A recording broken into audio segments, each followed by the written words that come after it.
आज के इस मनन चिंतन के समय में आप सबका स्वागत है और हम परमेश्वर में अपने जीवनों को, अपने समय को इस मनन चिंतन में लगाएंगे। पर उससे पूर्व आइए अपने सरों को झुकाएं, प्रार्थना मांगे।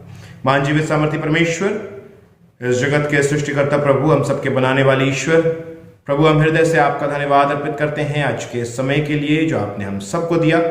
और प्रभु, प्रार्थना करते हैं जब इस समय में हम फिर से प्रभु परमेश्वर जीवन के सबसे बहुमूल्य भेंट, जीवन की सबसे बहुमूल्य आशीष विवाह को गहराई से देखते हैं, उन्हें पाए प्रभु परमेश्वर, हम आपकी अगुवाई में, आपके पवित्र आत्मा की उस चलाए प्रभु परमेश्वर वचन की समझ को रखने वाले हों और प्रभु परमेश्वर अपने अपने विवाहित जीवन को इस वचन के द्वारा आशीषित, और प्रभु अगर हम विवाहित नहीं हैं तो प्रभु परमेश्वर इस वचन के द्वारा तैयार बनाने वाले हों। सारा आदर महिमा आपको देते हैं, मांगते प्रभु यीशु ख्रीस्त के नाम से, आमीन।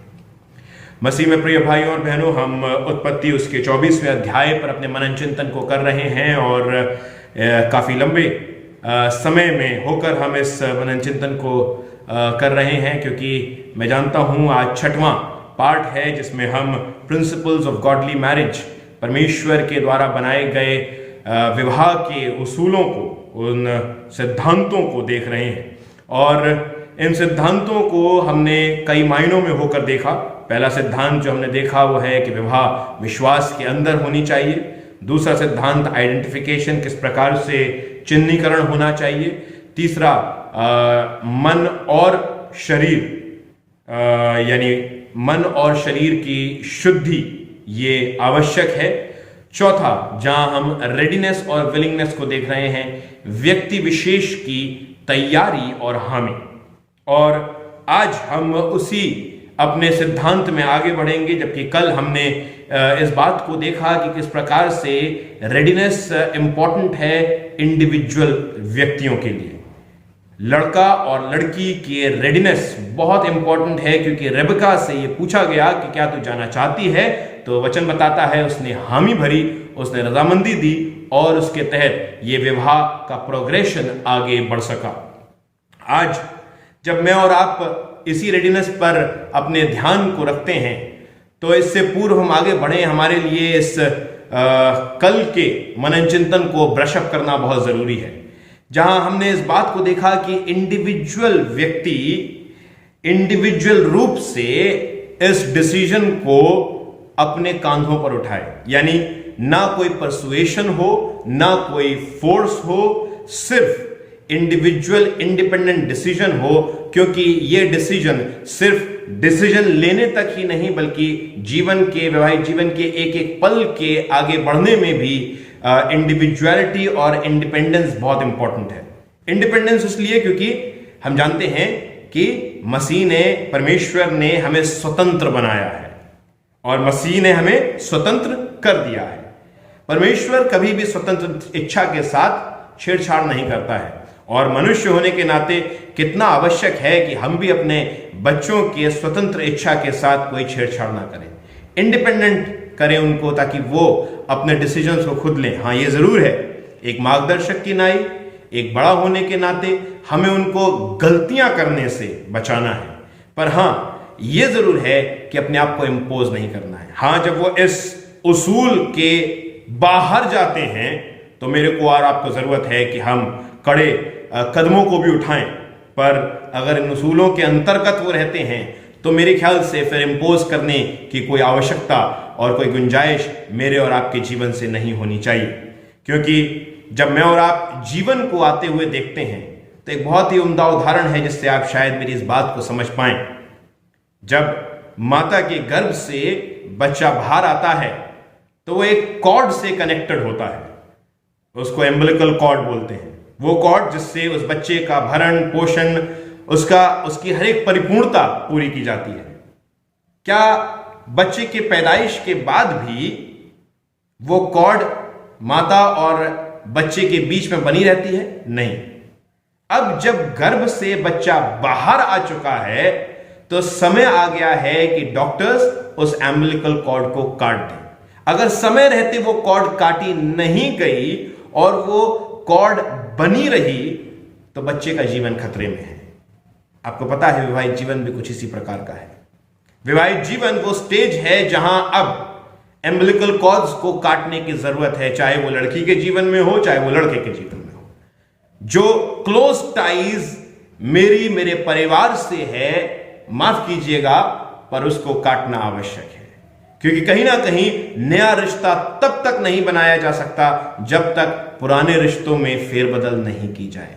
मेरा कहने का तात्पर्य यह नहीं है कि अब से पिता और पुत्र का रिश्ता खत्म हो गया, माता और पुत्र का रिश्ता खत्म हो गया, पुत्री और पिता का रिश्ता खत्म हो गया, पुत्री और माता का रिश्ता खत्म हो गया, नहीं। पर इस रिश्ते से बढ़कर एक रिश्ता परमेश्वर ने दे दिया है। इस रिश्ते से बढ़कर एक रिश्ता परमेश्वर ने दे दिया है, और उस रिश्ते को जगह देना, उस रिश्ते को मान देना, यह बहुत ज्यादा आवश्यक है। कई बार मैं विवाह समारोह में इस बात को बोलता हूं, और कई बार माताएं जब मेरी इस बात को सुनती हैं तो उन्हें बुरा भी लग जाता है। पर एक पासवान होने के नाते जो वचन की बातें हैं, जो जीवन के मूल्य की बातें हैं, उनको कहना आवश्यक है। जब कोई माता, क्योंकि खासतौर से माएं बहुत ज्यादा भावुक होती हैं और रिश्तों को बहुत क्लोजली ऑब्जर्व करती हैं, एक बेटे का और एक मां का, एक बेटी का और एक मां का रिश्ता बहुत घनिष्ठ होता है। मैं जानता हूं बेटी के विषय में हमेशा पिता के बारे में बोला जाता है, पर बेटी और मां का रिश्ता भी बहुत घनिष्ठ होता है, क्योंकि वो दोनों सखियां होती हैं, सहेलियां होती हैं। मां और बेटा, मां और बेटी के रिश्ते में कई बार माएं इस बात को फील करती हैं, पिता कम, पर अगर पिता भी फील करते हो तो यह बात उनके लिए भी है। ये फील करते हैं कि मेरा बेटा या मेरी बेटी मेरे पास से छिन गई। वाजिब सी बात है, उस बच्चे को जिसको आपने 20 साल 25 साल पाला पोसा, उसके हर एक दुख सुख में, उसके हर एक खुशी में, उसके हर एक बात में आपने उसकी सहायता करी, उसको बनाया। मैं जानता हूं कि उस पर जो आपका हक है वो सर्वोच्च है, पर यह सृष्टि का नियम है कि हक हमेशा दिया जाता है और उसके हक को देना आवश्यक है। जब भी कोई माता इस बात को सोचती है कि मेरा बेटा या मेरी बेटी मेरे पास से छिन गया, तो मैं कहता हूं कि आप उस दिन को याद कीजिए जब आपने किसी बेटे को उसकी मां से छीना था। Very simple as that. आपने अपने घर को भी किसी बेटे को हक में लेकर बनाया था। आज जब आपकी बारी है कि आप अपने बेटे को हक में किसी और बेटी को दें या अपनी बेटी को हक में किसी और बेटे को दें, तो उसमें दर्द कैसा। खुशी के साथ मेरे को और आपको इस कार्य को करना चाहिए, क्योंकि जितना खुशी के साथ मैं और आप इस कार्य को करेंगे वो मेरा प्रेम दिखाएगा कि मैं अपने बच्चे को तैयार कर रहा हूं, रेडी कर रहा हूं, और मेरे बच्चे की रेडीनेस में, उसकी हामी में मेरी हामी होनी चाहिए, और मैं उसको लूज छोड़ूं कि वो जाए और अपने परिवार को आगे बनाए। क्योंकि मैंने और आपने भी तिल तिल करके, तिनका तिनका जोड़ के, गिरते पड़ते हुए अपने परिवारों की रचनाएं की हैं।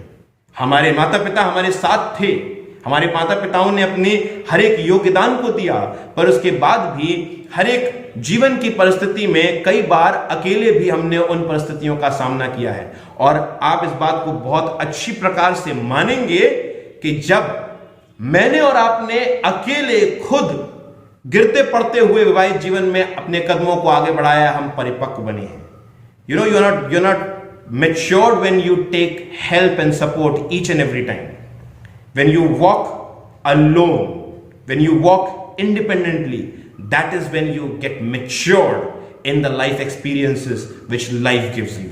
So it is very important that individual walk of marriage should be given freely to the boy and the girl.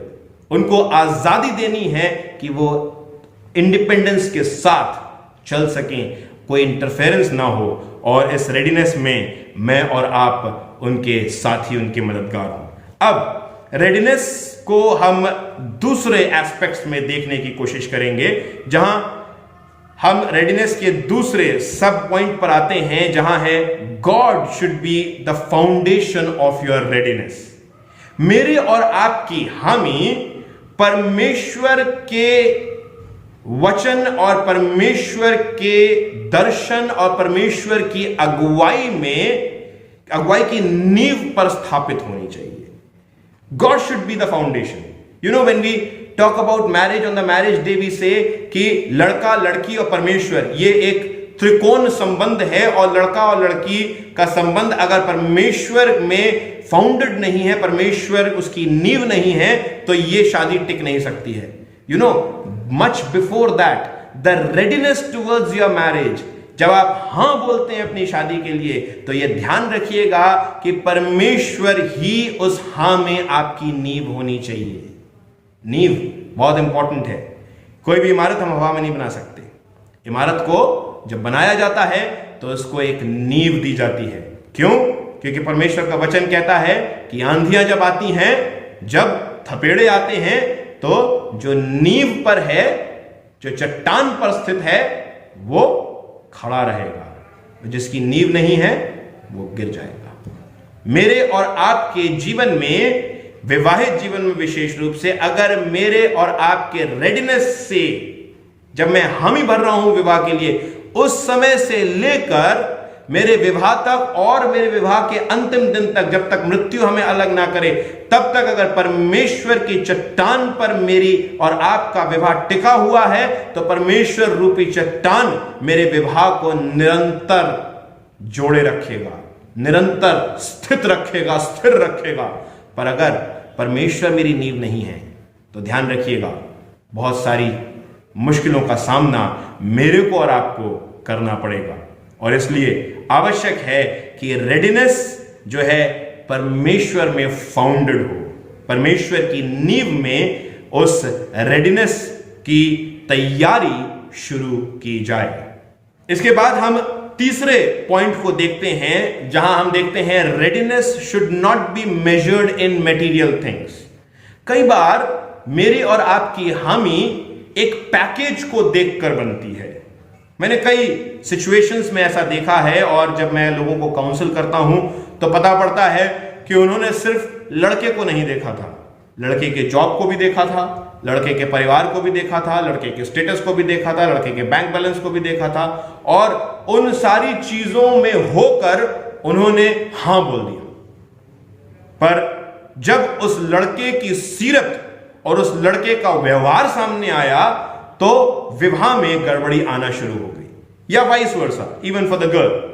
अब मेरे और आपकी रेडीनेस में यह बात बहुत महत्वपूर्ण है कि हम देखें कि मैं जब हां बोल रहा हूं, तो सिर्फ और सिर्फ लड़के को, सिर्फ और सिर्फ लड़की को देखकर हां बोलूं. ऑब्वियसली उसके परिवार के बैकग्राउंड को जानना मेरे लिए आवश्यक है, बहुत सारी और बातों को जानना मेरे लिए आवश्यक है, but that should not be the reason of my yes और no.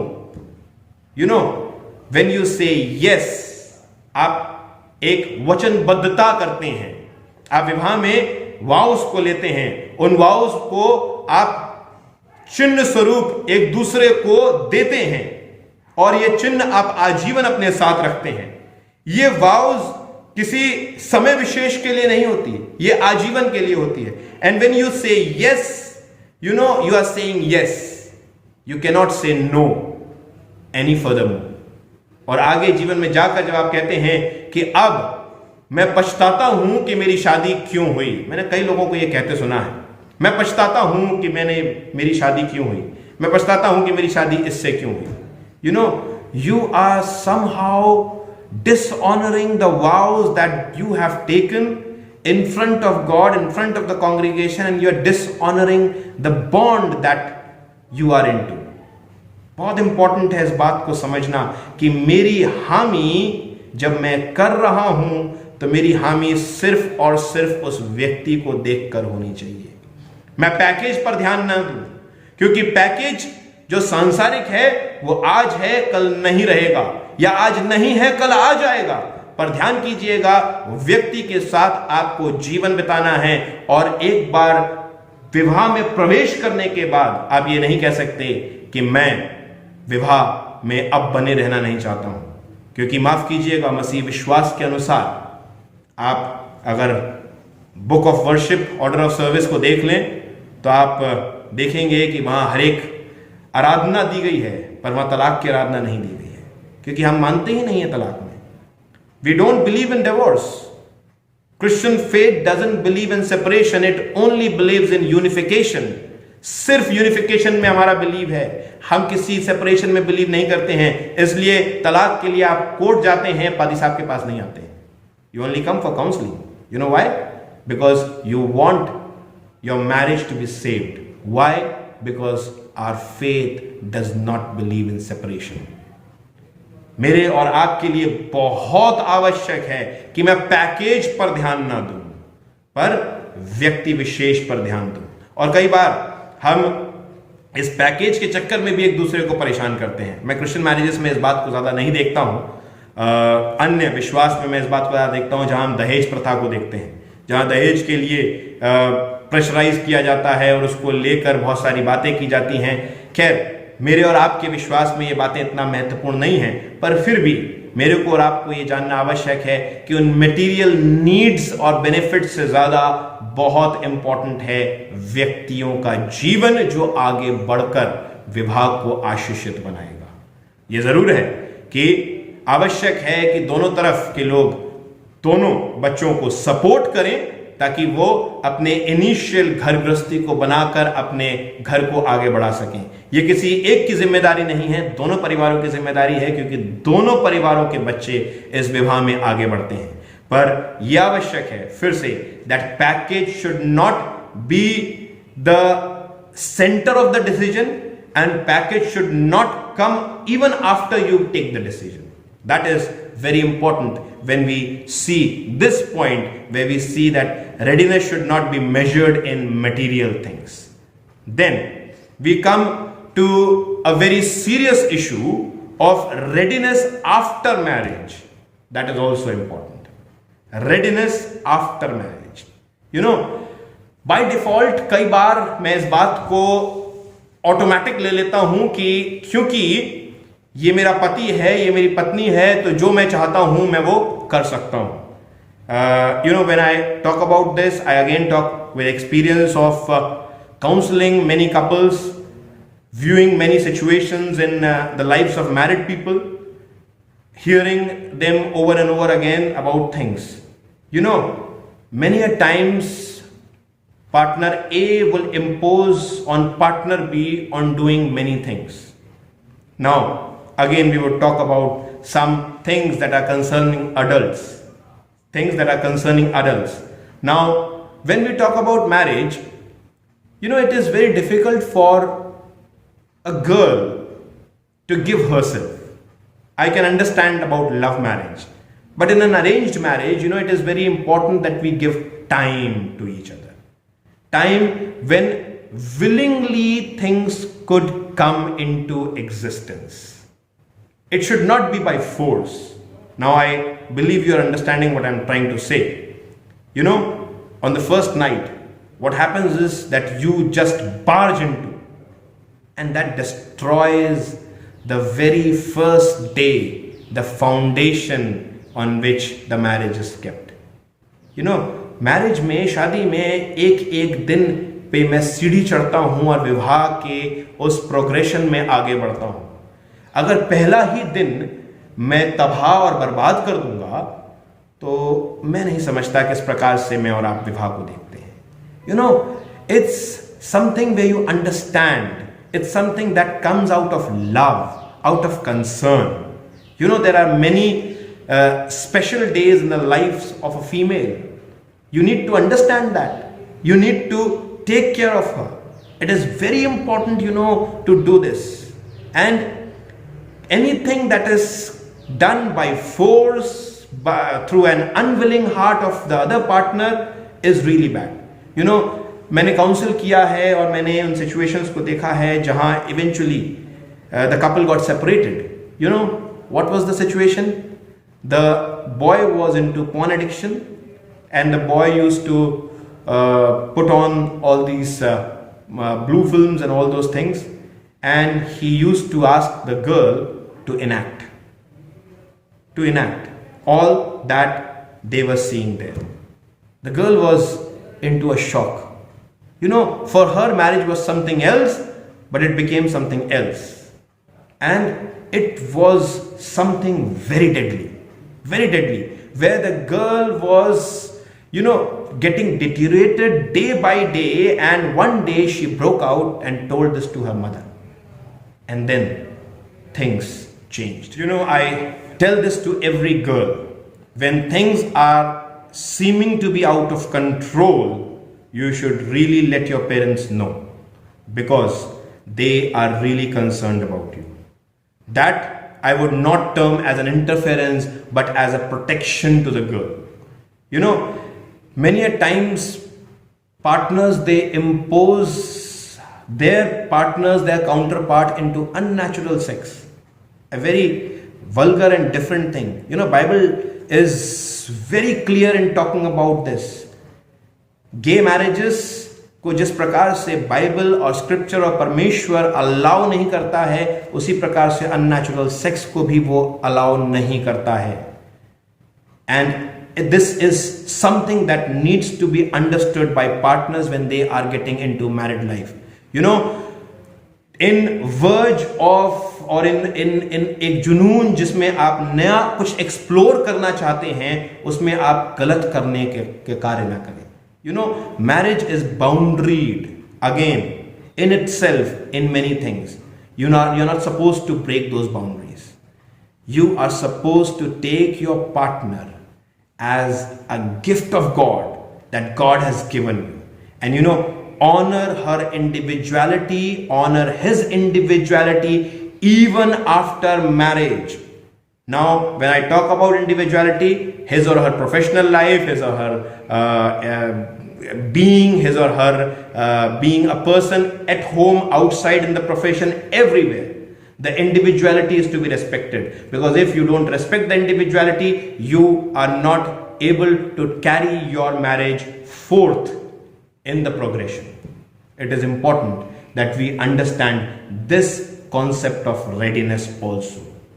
As I conclude this point of readiness, I know there are many things that we have talked about, but there are many that still remain. And I would suggest you, every one of you, that if you have any queries, any questions, you can ask me, you can call me, and I would be happy to answer you, because I never want marriage to suffer. शैतान हमेशा चाहता है कि वो विवाह को बिगाड़े. उसका कारण ये है कि अगर वो विवाह को बिगाड़ने में सक्सीड हो गया, तो उसने एक परिवार को तबाह कर दिया. और जब एक परिवार को तबाह कर दिया, तो उसने परिवार जिसके जरिए से, जो एक इकाई है, जिसके जरिए से कलीसिया बनती है, एक इकाई को उसने डिस्ट्रॉय कर दिया. और अगर ऐसे 10 परिवारों को या 20 परिवारों को उसने बर्बाद कर दिया, तो उसने कलीसिया के एक बहुत बड़े पोर्शन को बर्बाद कर दिया. And Satan is always and always against destroying the church. And we, as church, as individual family units of the church, are not supposed to give him space so that he may come and destroy our lives. May God be with you. परमेश्वर आपके साथ रहे, परमेश्वर आपकी अगुवाई करे. और अगर आप विवाहित हैं, तो आपके विवाहित जीवन में आशीष दे. और आप विवाहित अगर नहीं हैं, तो आपको विवाह के लिए तैयार करें. और हाँ, अभी हमारे पास और भी बातें हैं जो हम करेंगे, क्योंकि 5वां, 6वां और 7वां पॉइंट है, जिसमें होकर हम इस प्रिंसिपल्स ऑफ मैरिज को पूर्ण रूप से देखेंगे. पर परमेश्वर आपकी सहायता करे, अगुवाई करे, और इस संक्रमण के समय में आपको सुरक्षित रखे. आइए हम प्रार्थना करें. महान जीव सामर्थ्य परमेश्वर, हृदय से आपका धन्यवाद अर्पित करते हैं इस समय के लिए. प्रार्थना करते हैं प्रभु, आपकी अगुवाई, आपकी सामर्थ्य हमारे साथ बनी रहे, ताकि प्रभु परमेश्वर आपकी अगुवाई, आपकी सामर्थ्य में हम अपने जीवनों को निरंतर आगे बढ़ाएं. और प्रभु परमेश्वर, निरंतर आपके वचन की अगुवाई में अपने जीवनों को, अपने विवाहों को, अपने विवाहित जीवन के कार्यों को करने वाले हों, ताकि प्रभु परमेश्वर शैतान किसी प्रकार से हमारे कलीसिया की इस इकाई परिवार को बिगाड़ने वाला ना हो. प्रार्थना करते हैं, प्रत्येक परिवार पर आपकी आशीष को चाहते हैं. मांगते प्रभु यीशु क्रिस्त के नाम से, आमीन. आए हमारे बाप, तू जो आसमान पर है, तेरा नाम पाक माना जाए, तेरी बादशाहत आए, तेरी मर्जी से आसमान पर होती है, जमीन पर भी हो. हमारे रोज के आज हम बख्श दे, जिसने गुस्वार को माफ करते हैं, तू हमारे कसूरों को माफ कर. हमें आजमाइश न पड़ने दे, बल्कि बुराई से बचा. क्योंकि बादशाहत खुदा जलाल हमेशा तेरी है। आमीन। हमारे खुदावंद यीशु मसीह का फजल, खुदा बाप की मोहब्बत और रूह पाक की रिफाकत शराकत हमें से प्रत्येक के साथ, तमाम विश्वासियों के साथ, विशेष रूप से कलीसिया के साथ, प्रत्येक परिवार के साथ अब से लेकर हमेशा तक होती रहे। आमीन। सबको जय मसीह की